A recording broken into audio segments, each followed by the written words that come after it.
આ વર્ષે 7 જૂને આવી રહી છે જેઠ માસના શુક્લ પક્ષની નિર્જલા એકાદશી. આ વ્રતને સફળતાપૂર્વક કેવી રીતે કરવાનું છે, તેનું શું મહત્વ છે, ઉપવાસ છોડવાનો ક્યારે છે, કયા સમયે છોડવાનો છે, આવો શોર્ટમાં સમજી લઈએ. નિર્જલ વ્રતનો અર્થ છે આખો દિવસ પાણી વિના ઉપવાસ. એકાદશીના દિવસના સૂર્યોદયથી લઈને બીજા દિવસે એટલે કે બારસના સૂર્યોદય સુધી પાણીનો સંપૂર્ણ ત્યાગ કરો. કોગળા કે આચમન માટે જ પાણી મોંમાં લઈ શકાય છે, પણ પીવું વર્જિત છે. પછી બારસે સવારે નાહીને બ્રાહ્મણોને પાણી અને સુવર્ણ દાન કરો. ત્યારબાદ સંયમપૂર્વક પોતે ભોજન કરો.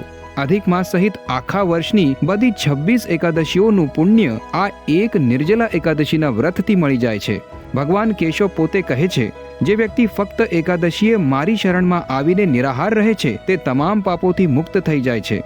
ભારતભરના સૂર્યોદયનો સમય દરેક જગ્યાએ અલગ અલગ રહે છે. જેમ કે અમદાવાદ ગુજરાતમાં 7 જૂન સવારે 5:53 થી 8 જૂન સવારે 5:53 સુધી નિર્જલ વ્રત કરવાનું છે.